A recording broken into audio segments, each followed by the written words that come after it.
अस्सलामुअलैकुम। तो सोचिए और बताइए, क्या आप इन चारों सेंटेंसेस को ट्रांसलेट कर सकते हैं? शाम हो गई है, लाइट चली गई है, गाड़ी धुल गई है, मौसम गर्म हो गया है। अगर नहीं तो चलें, कोई बात नहीं, कोई टेंशन वाली बात नहीं है। मैं आपको इस वीडियो में बिल्कुल शानदार तरीके से इन सेंटेंसेस को बनाना सिखाऊंगी। आप ये चार क्या, इस तरह के बनने वाले ढेरों सेंटेंसेस बना सकेंगे। सो बेसिकली अगर आप देखा जाए तो पैटर्न के हिसाब से शाम हो गई है, लाइट चली गई है, गाड़ी धुल गई है, मौसम गर्म हो गया है, ऐसा लगता है कि ये कुछ कंप्लीटेड सेंटेंसेस की बात हो रही है, यानी कंप्लीटेड एक्शंस की बात हो रही है कि कोई काम मुकम्मल हो गया है। तो ये जाहिर सी बात है, जब चारों एक तरह के दिख रहे हैं तो एक ही तरह से बनेंगे, लेकिन नहीं, इसका जवाब है कि ये चार अलग अलग पैटर्न पे बनने वाले कुछ सेंटेंसेस हैं। ठीक है, तो इस वीडियो में मैं आपको ये चारों पैटर्न ही बताऊंगी और इस चारों पैटर्न के हिसाब से आप हंड्रेड्स ऑफ सेंटेंसेस बना सकेंगे। जैसे कि शाम हो गई है। सो बेसिकली जब कोई टाइम की बात करता है कि कोई चीज़, यानी कि टाइम हो गया है, शाम हो गई है, रात हो गई है, अंधेरा हो गया है, रोशनी हो गई है, सुबह हो गई है, तो इसके लिए एक फिक्स्ड पैटर्न यूज़ होता है। वो होता है इट इज़ का। इट के बाद इज़ आता है और फिर उसके बाद टाइम या कंडीशन हम लगा देते हैं। ठीक है, सो ये बेसिकली वो सेंटेंसेस हैं जहाँ नेचुरल हालात या वक्त बताया जा रहा होता है। कोई एक्शन इम्पॉर्टेंट नहीं होता, बल्कि हम सिर्फ ये बताते हैं कि कोई वक्त हो गया है, शाम हो गई है, देर हो गई है, अंधेरा हो गया है, वगैरह वगैरह। ठीक है, तो चलें देखते हैं। फर्स्ट सेंटेंस जैसे शाम हो गई है, तो शाम को हम बोलते हैं इवनिंग, और यहाँ पे फिक्स्ड स्ट्रक्चर है इट इज़, तो हम यहाँ पे बोलेंगे इट इज़ इवनिंग। शाम हो गई है, इट इज़ इवनिंग। शाम है, शाम हो गई है, जो भी आप बोलना चाहते हैं आप ये बोल सकते हैं, इट इज़ इवनिंग। रात हो गई है, तो रात को हम बोलते हैं नाइट, तो हम बोलेंगे it is night, it is night. ठीक है, सर्दी हो गई है, इट इज़ कोल्ड। गर्मी हो गई है, इट इज़ हॉट। ठीक है, देर हो गई है, इट इज़ लेट। अंधेरा हो गया है, इट इज़ डार्क। ठीक है, तो यहाँ पे हमने देखा कि कोई वक्त हो गया है या हालत हो गई है, यानी देर होना, ये क्या है, एक सिचुएशन है। यहाँ पर एक्शन को नहीं बताया गया, तो यहाँ पे हमने सिंपल इट इज़ के बाद कोई एडजेक्टिव या कोई टाइम हम लगा सकते हैं सिंपली।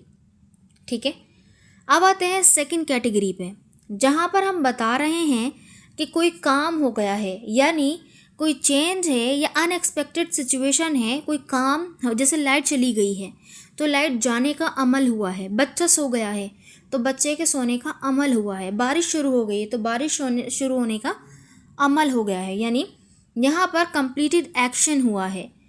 तो यहाँ पर हमारा जो सेंटेंस स्ट्रक्चर लगेगा वो प्रेजेंट परफेक्ट का लगेगा। जी बिल्कुल, प्रेजेंट परफेक्ट का लगेगा। क्यों? क्योंकि वही कंप्लीटेड एक्शन को बताता है। तो यहाँ पर सब्जेक्ट के बाद हैव या हैज़ में से कोई एक आएगा। हैव आएगा आई, वी, यू, दे और कोई प्लूरल नेम के साथ, और जबकि हैज़ आएगा ही, शी, इट और कोई सिंगुलर नेम के साथ, और देन उसके बाद वर्ब की थर्ड फॉर्म आएगी और ऑब्जेक्ट आना होगा तो ऑब्जेक्ट आ जाएगा।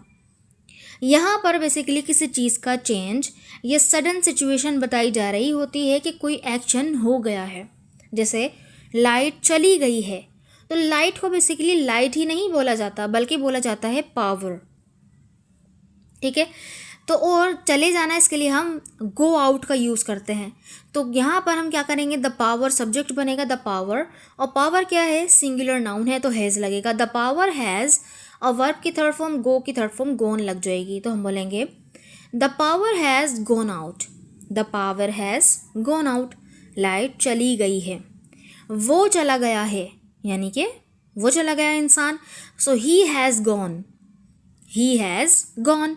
बारिश शुरू हो गई है, it has started raining, it has started raining. ठीक है, दरवाज़ा बंद हो गया है, the door has closed, door has closed. बच्चा सो गया है, द बेबी हैज़ स्लेप्ट।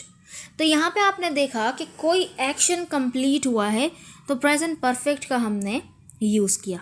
सही है, अब है जैसे कि कोई एक्शन इस तरह का है, जैसे कमरा साफ़ हो गया है, खाना तैयार हो गया है, गाड़ी धुल गई है।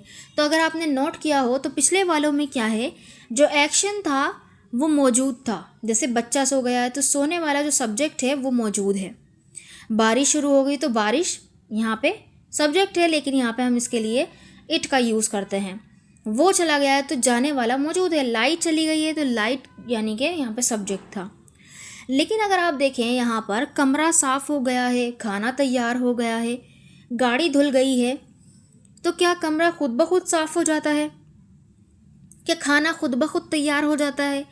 या गाड़ी खुद ब खुद धुल जाती है? नहीं, ये बेसिकली पैसिव सेंटेंस है तो प्रेजेंट परफेक्ट के ही, लेकिन पैसिव है। इसमें क्या चेंजेस होंगी कि बस जो हमारा वो जो ऑब्जेक्ट है वो पहले, यानी जो कमरा है ना, ये असल में ऑब्जेक्ट है, लेकिन इसको हम पैसिव में सब्जेक्ट ही कंसिडर करते हैं, तो सब्जेक्ट के बाद हैज़ आएगा।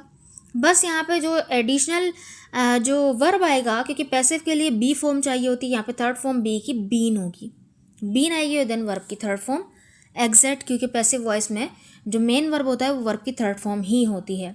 लेकिन यहाँ पे क्योंकि प्रेजेंट परफेक्ट है तो प्रेजेंट परफेक्ट में हैव एस के बाद वर्ब की थर्ड फॉर्म चाहिए, तो बी की थर्ड फॉर्म बीन और देन वर्ब की थर्ड फॉर्म। बेसिकली ये क्या बताता है कि यहाँ काम तो हो चुका है, लेकिन किसने किया ये इंपॉर्टेंट नहीं होता, ये नहीं बताया गया होता। सो कमरा साफ हो गया है, तो हम यहाँ पे ये नहीं बोलेंगे द रूम हैज़ क्लीन्ड। इसका मतलब होगा कमरे ने साफ़ कर दिया है। कमरा क्या साफ़ कर सकता है? कुछ भी नहीं साफ़ कर सकता, बल्कि कमरे को साफ़ किया जाता है। तो हम यहाँ पे बोलेंगे कि कमरे को साफ़ किया गया है, लेकिन हम रवानी में इस तरह बोलते थे कमरा साफ़ हो गया है। The room has been cleaned, the room has been cleaned. बस क्या हुआ, बीन का यहाँ पर इजाफा हो गया। खाना तैयार हो गया है, यानी खाना तैयार कर दिया गया है। The food has been prepared. Prepare तैयार करना होता है, इसकी थर्ड फॉर्म प्रिपेयर्ड यूज़ हुई। The food has been prepared. काम मुकम्मल हो गया है। The work has been completed. दरवाज़ा बंद कर दिया गया है। The door has been closed. वहाँ पे दरवाज़ा बंद हो गया है। दरवाज़ा खुद ब खुद भी बंद हो सकता है, हवा से या किसी भी ज़रिए से हो सकता है ना, तो वहाँ पे हम इसको प्रेजेंट परफेक्ट के एक्टिव में भी बना सकते हैं और पैसिव में भी बना सकते हैं। लेकिन जब कंडीशन हो गया कि कोई बंद कर रहा है और आपने देखा बजाते खुद ये किसी ने बंद किया है, तो फिर आप कह सकते हैं कि the door has been closed. ठीक है, स्कूल का होता है, यूनिवर्सिटी का होता है, कॉलेज का होता है कि जब स्टूडेंट्स आ जाते हैं तो फिर बंद हो जाता है। वैसे कॉलेज और स्कूल का होता है, यूनिवर्सिटी का नहीं होता। गाड़ी धुल गई है, तो गाड़ी किसी ने धोई होगी। The car has been washed. तो ये थे कुछ पैसिव सेंटेंसेस। ठीक है, अब एक और कैटेगरी आती है, जैसे कि वो बीमार हो गया है, मौसम गर्म हो गया है, वो बड़ा हो गया है। सो बेसिकली यहाँ पर अगर आप देखें तो बीमार होना, इसके लिए हम कोई वर्ब इस्तेमाल नहीं करते। हम यहाँ पर बीमार होने के लिए एडजेक्टिव इस्तेमाल करते हैं। तो जहाँ जहाँ हम एडजेक्टिव का यूज़ करते हैं तो फिर उसके लिए वर्ब तो आना ज़रूरी है ना। तो वहाँ पे हम वर्ब किसका सहारा लेते हैं? जो बी वर्ब्स होते हैं, जो स्टेट वर्ब्स होते हैं बेसिकली, जैसे बिकम और गेट। बिकम और गेट का यहाँ पर यूज़ करेंगे जो होने का सेंस देते हैं, है ना। तो यहाँ पर जो स्ट्रक्चर होगा वो प्रेजेंट परफेक्ट का तो होगा, लेकिन यहाँ पे जो वर्ब होंगे वो फिक्स्ड होंगे, बिकम और गॉट। यानी थर्ड फॉर्म गेट की ना, गेट की थर्ड फॉर्म आएगी, तो यहाँ पे सब्जेक्ट के बाद हैवज आएगा, हैवज के बाद बिकम या गॉट। बिकम की थर्ड फॉर्म बिकम ही होती है, बिकम बिकेम बिकम, तो बिकम ही हो जाती है। और गेट की third form get got got, gotten भी होती है, लेकिन आजकल मॉडर्न इंग्लिश में गॉट ही एज थर्ड फॉर्म चल रही है।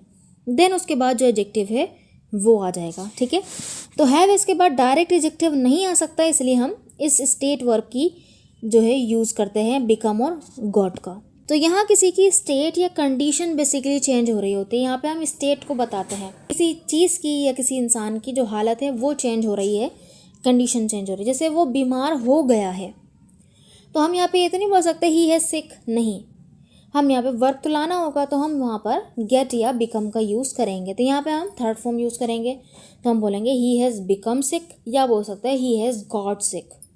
ठीक है, वो गुस्से में आ गया, तो गुस्से को हम बोलते हैं एंग्री। ठीक है, लेकिन यहाँ पे हम एंग्री नहीं बोल सकते ही हैज़ एंग्री, नहीं, हाँ ही इज़ एंग्री बोल सकते हैं कि वो गुस्से में है या वो गुस्से में है। ठीक है, लेकिन यहाँ पे हम बोल रहे हैं वो गुस्से में आ गया है, यानी हालत चेंज हुई है, पहले सही था लेकिन अब गुस्से में आ गया, तो ही हैज़ बिकम एंग्री, या आप बोल सकते हैं ही हैज़ गॉट एंग्री। ठीक है। मौसम गर्म हो गया है, तो गर्म हॉट है वर्ब एडजेक्टिव, तो ये वर्ब के बिना तो नहीं आ सकता, तो यहाँ पे भी यही सेम जो रूल लगेगा। The weather has become hot, या आप बोल सकते हो the weather has got hot, ठीक है। पानी ठंडा हो गया है, the water has become cold, या the water has got cold.